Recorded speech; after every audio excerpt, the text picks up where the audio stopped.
Salam alaikum wa rahmatullah. Récemment, j'ai eu le plaisir de rencontrer un groupe de jeunes adultes du Centre culturel islamique de Québec pour ouvrir une série de rencontres autour de questions qui nous touchent profondément. Le sens de l'adoration, la place des rites dans notre vie, les doutes, la spiritualité et la manière d'habiter notre foi aujourd'hui avec intelligence et sincérité. Cette première séance portait sur une question très simple en apparence. Pourquoi j'adore Allah parfois sans vraiment savoir pourquoi? Et malheureusement, nous n'avons pas pu enregistrer cette rencontre. J'ai donc voulu reprendre cette première présentation maintenant dans un format enregistré pour permettre aux personnes qui étaient présentes de la revoir tranquillement et pour permettre aussi aux personnes qui n'y étaient pas d'en profiter aussi. J'ai commencé par me présenter brièvement. Je suis Mohamed Benjamin, né en Tunisie. Je vis au Canada depuis plus de 25 ans. J'ai été imam pendant plus de 20 ans dans des mosquées canadiennes. J'ai dirigé la prière, j'ai prononcé des discours de vendredi, accompagné des familles dans les moments de joie et de deuil.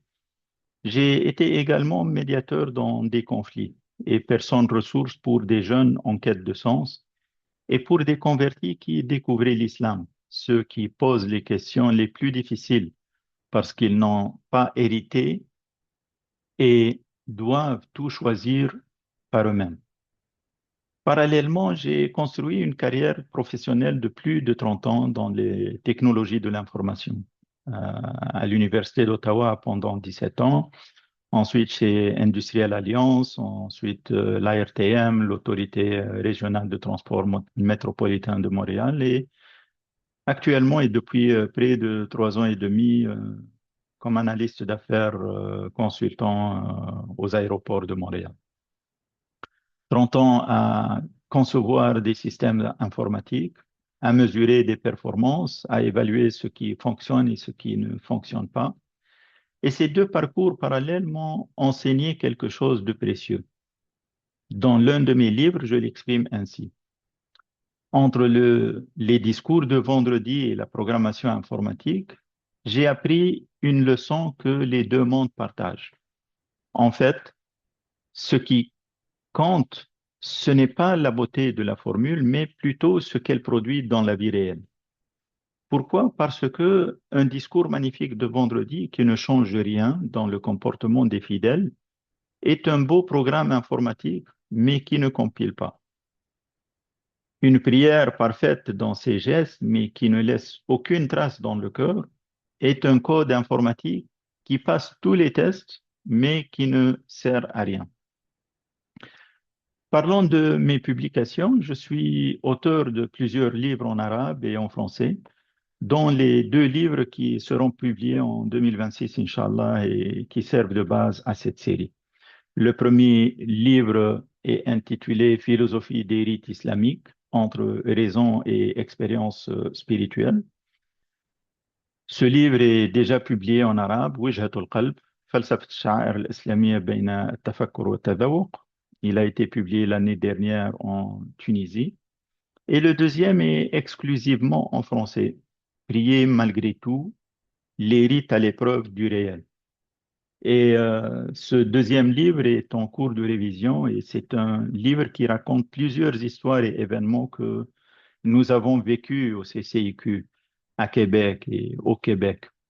J'y parle de tous les défis que nous avons vécus et que nous vivons encore, allant de la construction de la mosquée au projet de cimetière, les défis du port du hijab pour les femmes, l'éducation des enfants, les convertis, le deuil, la pratique religieuse en tant que minorité, les conflits et les problèmes au sein de nos organismes communautaires et même la tuerie au CCUQ en 2017.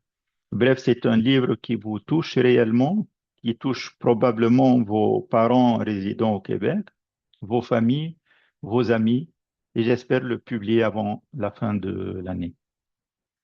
L'origine de cette série, c'est une phrase que je me suis posée tout le temps, mais aussi que j'ai entendue des dizaines de fois en 20 ans d'imama, posée parfois par des jeunes par des étudiants, par des amis. Je fais tout correctement dans mes rituels, mais je ne ressens rien. Et cette phrase m'a poursuivi jusqu'à l'écriture de mes livres.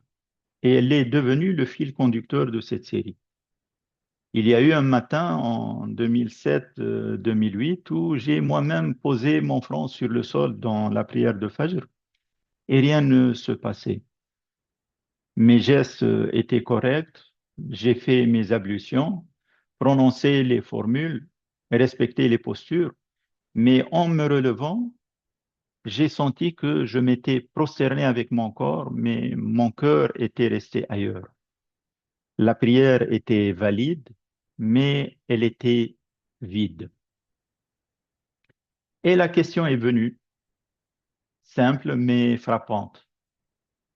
Comment ai-je perdu cette saveur de ma prière? Et surtout, comment je peux la retrouver de nouveau? À l'époque, c'était l'origine d'une série de conférences que j'ai données à la mosquée de Gatineau intitulée Comment retrouver la saveur dans nos rituels et dans la lecture du Coran. Elle est devenue l'origine de mon livre publié l'année dernière en arabe. Cette série n'est pas un cours de fiqh, de jurisprudence, ce n'est pas non plus de la prédication moralisante, c'est plutôt une invitation à penser ensemble le sens des rites, la philosophie des rites, avec le maximum possible de rigueur, avec honnêteté et sans culpabilité. Chaque séance va durer 1 heure, une présentation, ensuite un débat ouvert et voici brièvement les 8 thèmes que j'ai proposés pour cette série. D'abord, le premier thème serait pourquoi j'adore sans vraiment savoir pourquoi. C'est le thème de ce soir. À quoi servent les rites si j'ai déjà de bonnes valeurs? Ni fanatique ni indifférent, est-ce que cela est possible? J'ai des doutes, est-ce que cela me disqualifie? Prier quand le cœur ne sent plus rien, est-ce que cela vaut la peine? Être musulman au Québec, comment pratiquer dans un monde qui ne comprend pas? Le numérique et les rites, le TikTok versus la prière du Fajr, comment rester concentré quand on est entouré par les distractions et transmettre la foi à ses enfants un jour. Commençons par le premier thème et je voudrais commencer par une histoire. Quand j'étais jeune imam à Québec, un adolescent est venu me voir après la prière de vendredi.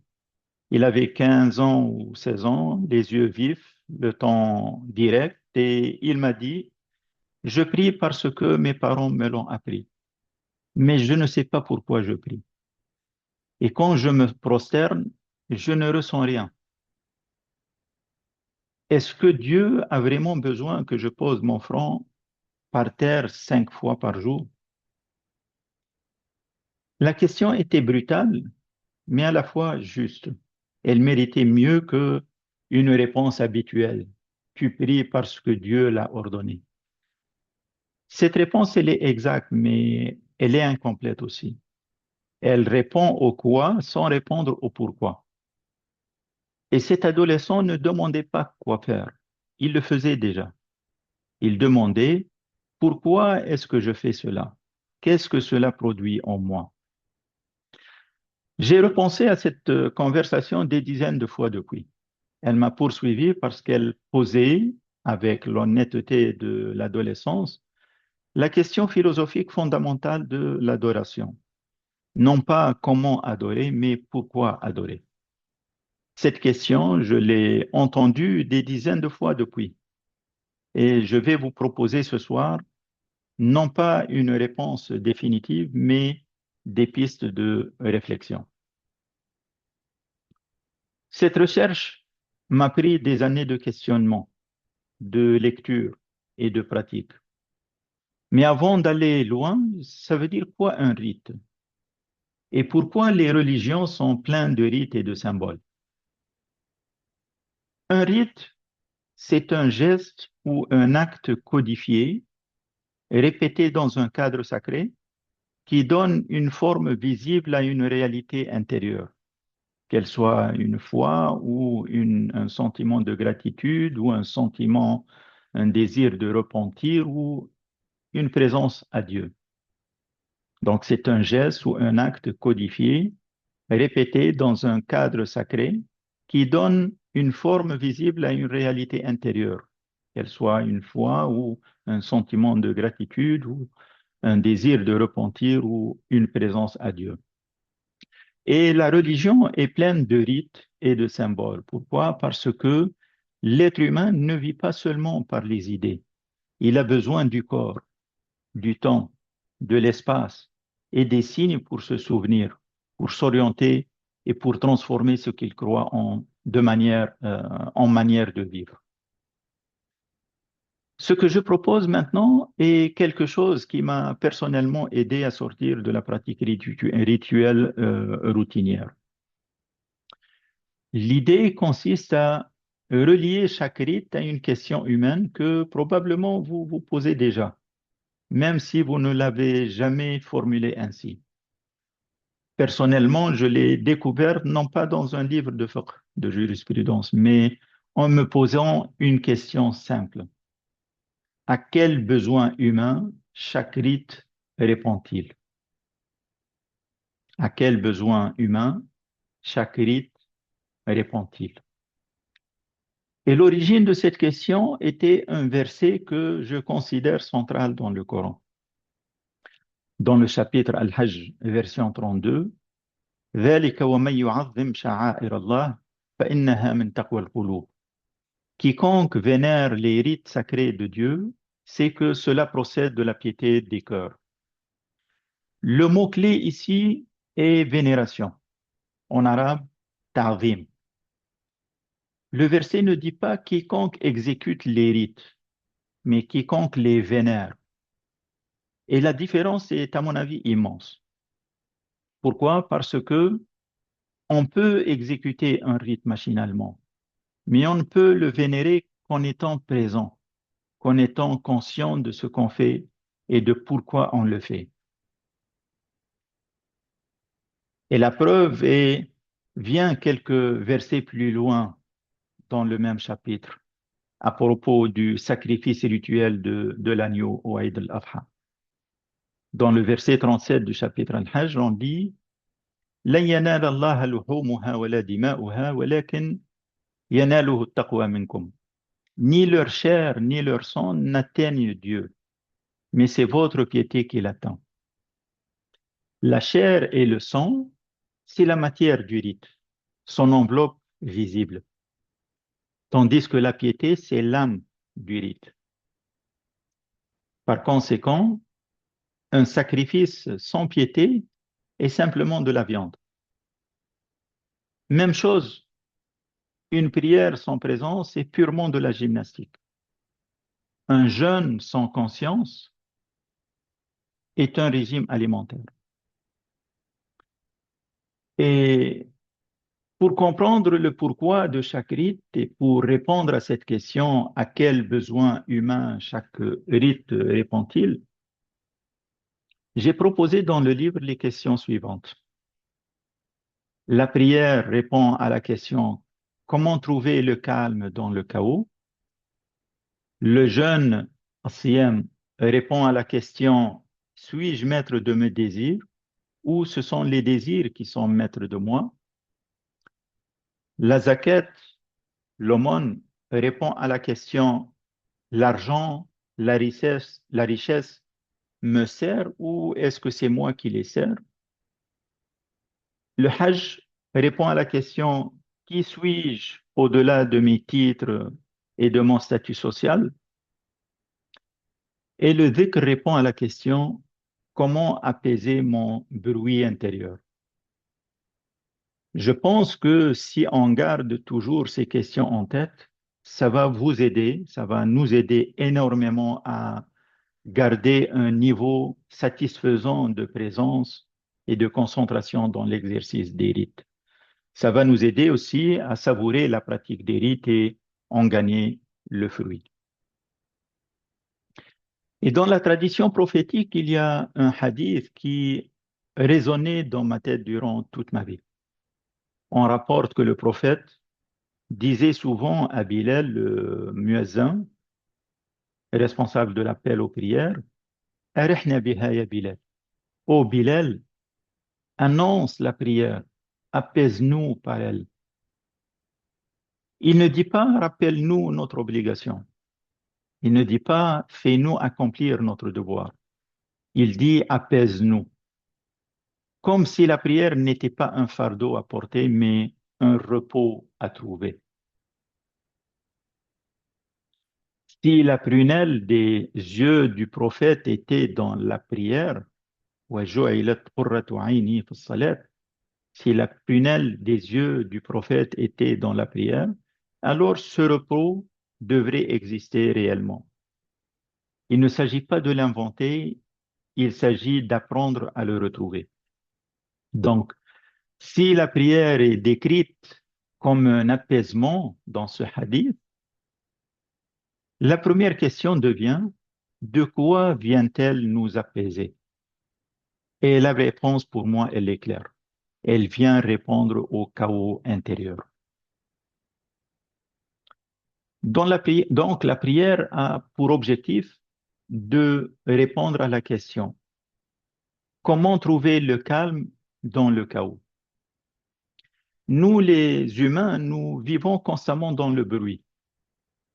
Le bruit extérieur, la famille, le voisinage, l'école, le travail, la société, les réseaux sociaux, les écrans, les notifications, les sollicitations permanentes, et aussi le bruit intérieur, l'anxiété, les questionnements, la rumination, les incertitudes, les pensées qui tournent en boucle sur notre essor, sur notre avenir, sur nos choix, nos décisions.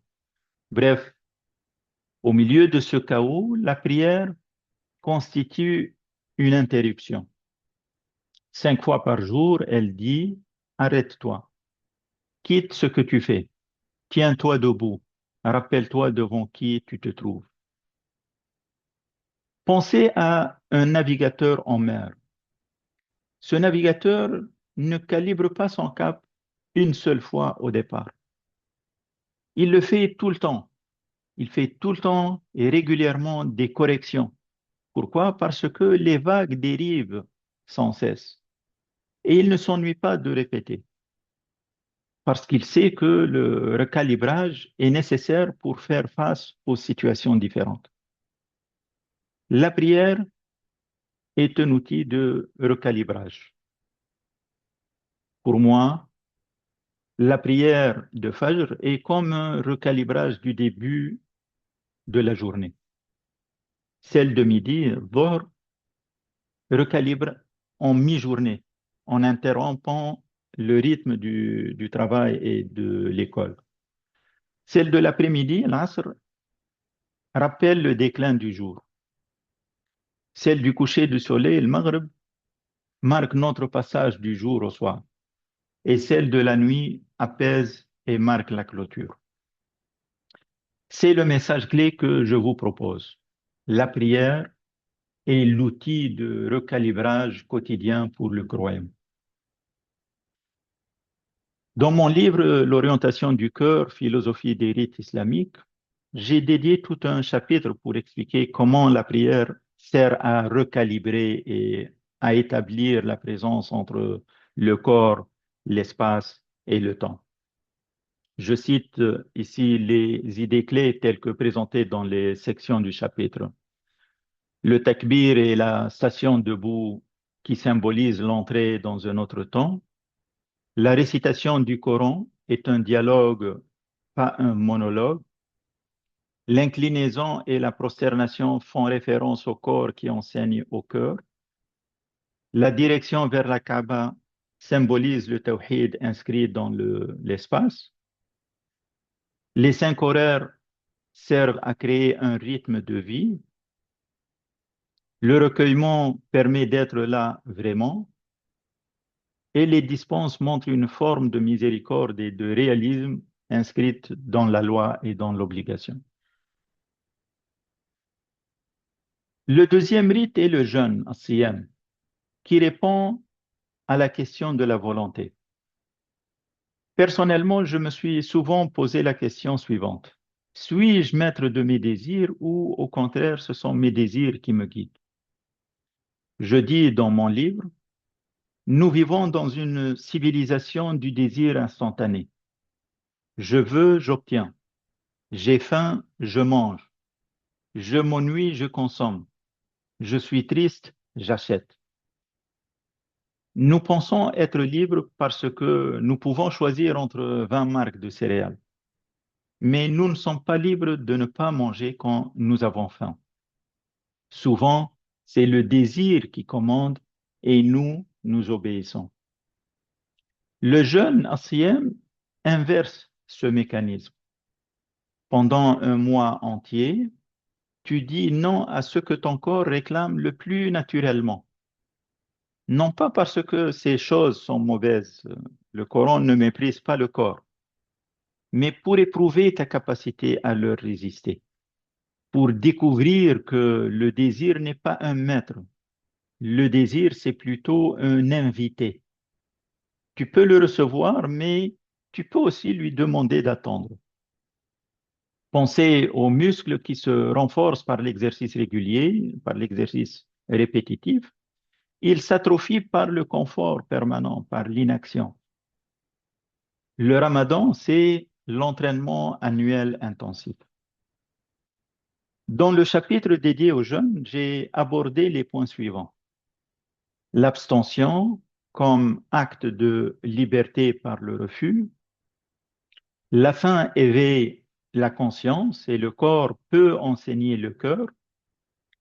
Au mois de Ramadan, le temps devient sacré. Le jeûne a un effet intérieur au-delà de l'estomac.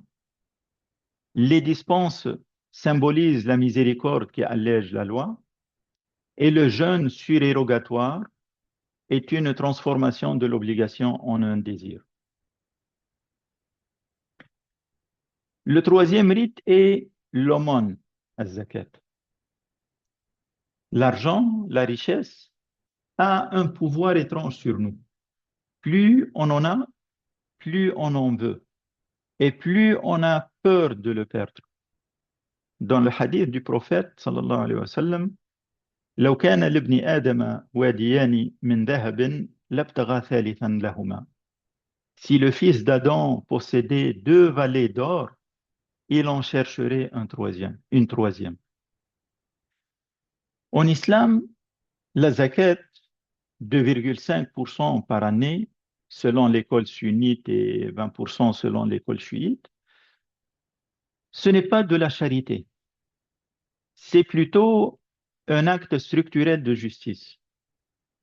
Le Coran dit qu'il y a dans les biens des croyants riches un droit pour le mendiant et le déshérité. وَالَّذِينَ فِي أَمْوَالِهِمْ حَقٌّ مَعْلُومٌ لِلسَّائِلِ وَالْمَحْرُومِ. Et si les richesses qu'ils possèdent, et sur les richesses qu'ils possèdent, il y a un droit bien reconnu pour le mendiant et le déshérité.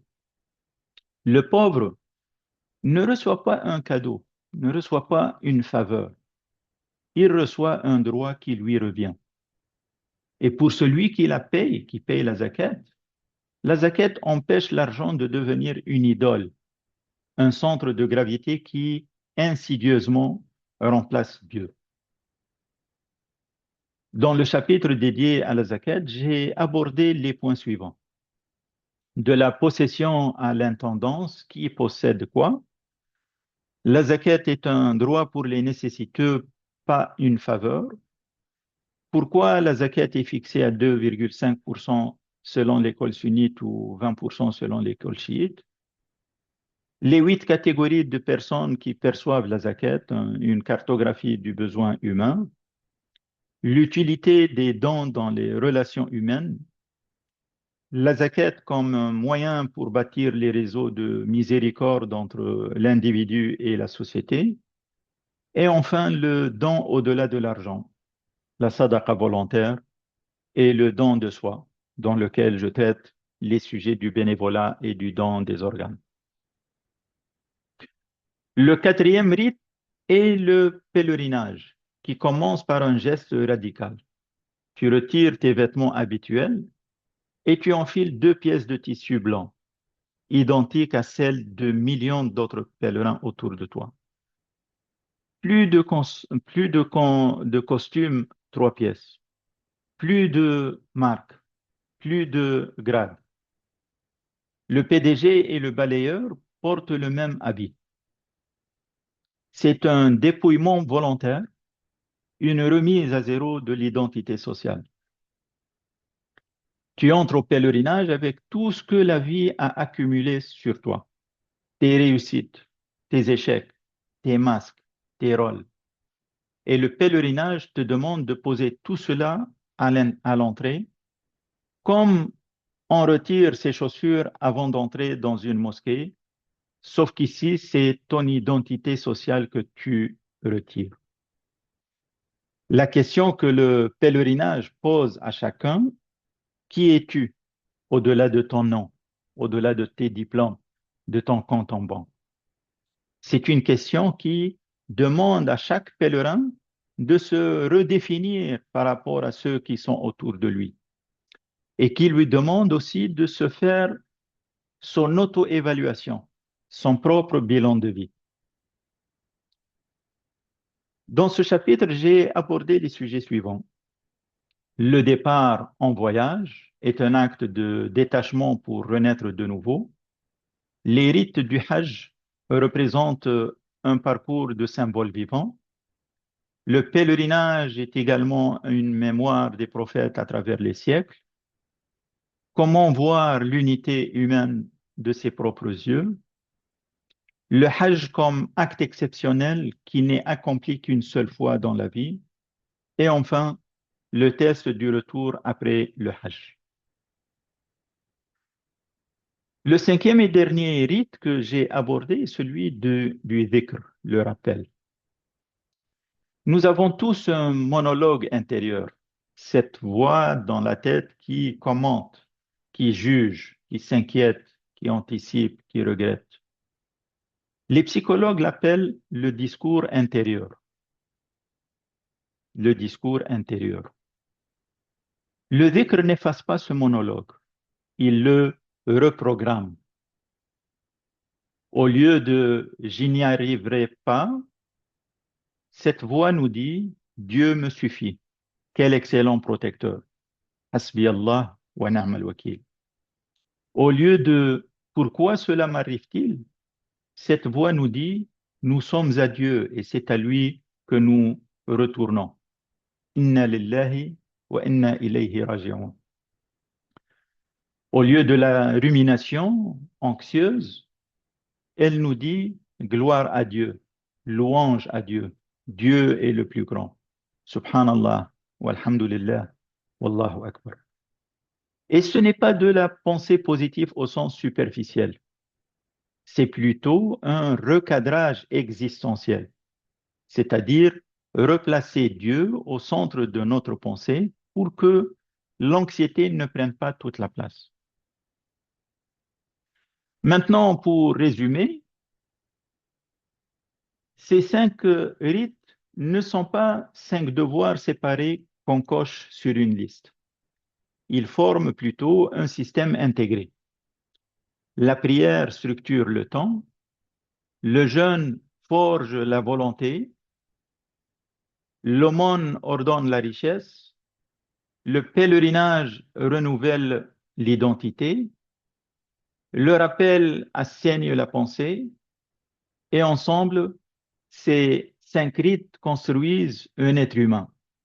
Non pas un être humain parfait, car la perfection n'est pas de ce monde, mais un être humain équilibré, conscient de son centre, capable de se maîtriser, généreux de ce qu'il possède, humble dans ce qu'il est, apaisé dans ce qu'il pense. On peut voir ce système comme un programme de maintenance de l'âme. La prière en est l'entretien quotidien, le jeûne en est la révision annuelle, l'aumône en est l'audit financier, Le pèlerinage, on est la remise à zéro. Et le rappel, on est le système d'exploitation permanent. À ce stade, quelqu'un dirait peut-être, d'accord, mais pourquoi des gestes? Pourquoi ne pas se contenter de penser à Dieu, de méditer en silence, d'être une bonne personne? L'objection semble raisonnable, mais elle repose, à mon avis, sur une fausse hypothèse. L'être humain n'est pas un esprit pur. Si c'était le cas, il suffirait de lire un livre sur la générosité pour devenir généreux, un traité sur l'humilité pour devenir humble. Or, nous savons tous que ce n'est pas ainsi que l'être humain fonctionne. Et voici la clé, un premier message qu'on peut retenir de ce soir. Tu peux penser à l'humilité toute ta vie sans jamais la ressentir. Mais quand tu poses ton front sur le sol, cette partie la plus noble de ton corps, celle qui porte ton visage, ta pensée, ta fierté, et que tu la places au point le plus bas, quelque chose devrait se passer que la pensée seule ne peut produire. Le corps enseigne au cœur ce que le concept théorique n'arrive pas à transmettre. La prosternation n'est pas une illustration de l'humilité. Elle en est une expérience directe. Le philosophe français Maurice Merleau-Ponty a passé sa vie à démontrer que la conscience n'est pas séparée du corps, que le geste n'est pas une traduction d'une pensée. Le geste est une pensée en action. Et les rites islamiques semblent avoir intégré cette intuition bien avant. Les gestes de la prière sont des pensées en action. Une autre question légitime, mais alors pourquoi 5 fois? Pourquoi un mois entier? Pourquoi chaque année?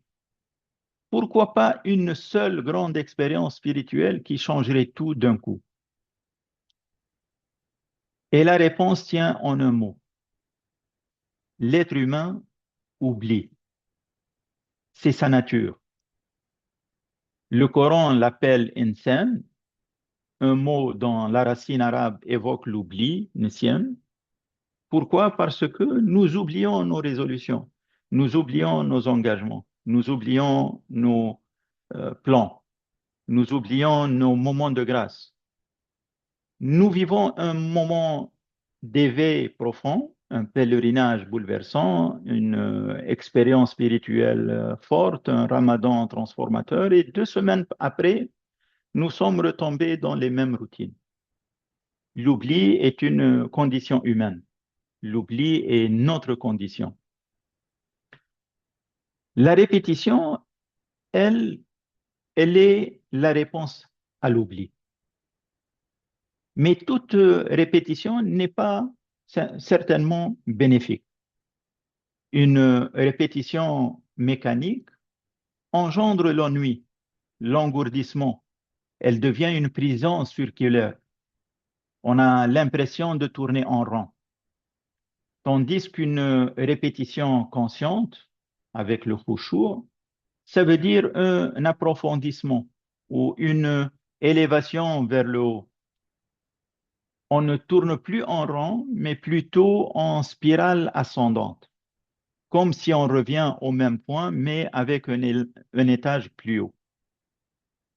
Pensez aux musiciens qui répètent ces gammes. S'ils jouent machinalement, rien ne progresse. Mais s'il écoute chaque note et corrige chaque nuance, la même gamme jouée 1000 fois devient chaque fois légèrement différente.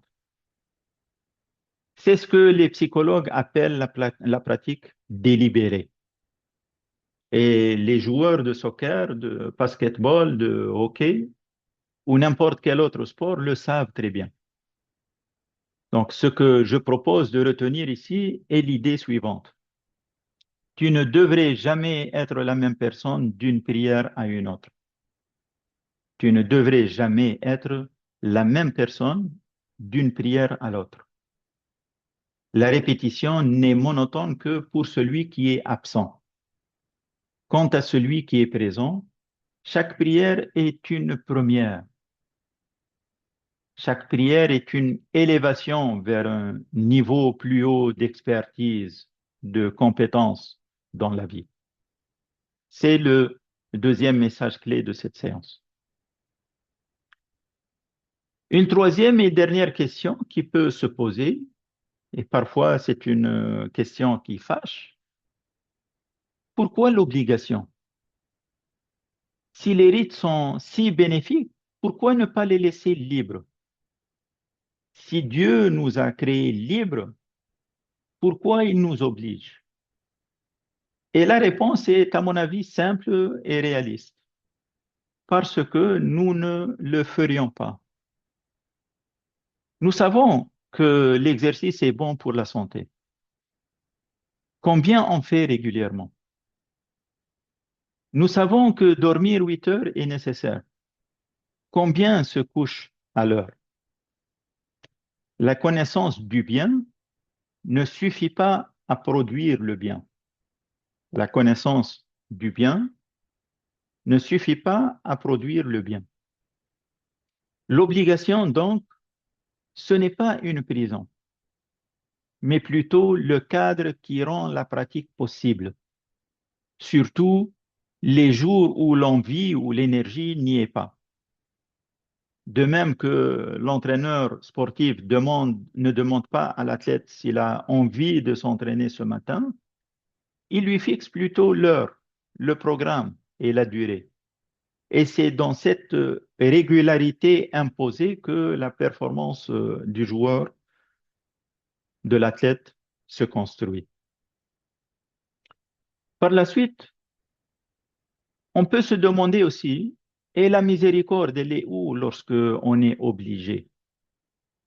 Et la réponse, la miséricorde vient dans la souplesse de l'obligation. Un malade peut prier assis ou allongé, ou même avec des signes de la tête. Un voyageur peut raccourcir sa prière, peut rompre son jeûne. Un pauvre est exempté de zakat. Nul n'est tenu au-delà de ses moyens. La yukallifu Allahu nafsan illa wus'aha. Dieu n'impose à aucune âme que selon sa capacité. L'obligation, donc, elle te protège de la négligence. Elle maintient le lien avec Dieu quand ton humeur te pousserait à le rompre. Et l'exemption, de l'autre côté, te protège de l'excès, parce qu'elle reconnaît que tu es un être de chair avec des limites. Cette obligation d'un côté et l'exemption d'un autre côté sont les deux faces d'une même miséricorde. Souvent, nous pensons ou nous nous souvenons de l'exemption comme une miséricorde, mais on oublie que, ou on ne se rend pas compte que l'obligation, elle aussi, est une miséricorde. Donc ça, c'est le troisième et dernier message clé de cette séance. L'obligation n'est pas un fardeau ni une contrainte, c'est plutôt une forme de miséricorde. Donc si je résume, ce soir, je ne vous ai pas donné une réponse définitive, je vous ai proposé des pistes de réflexion. Le but n'était pas de vous dire pourquoi vous devez adorer, le but était de vous donner les outils pour répondre vous-même.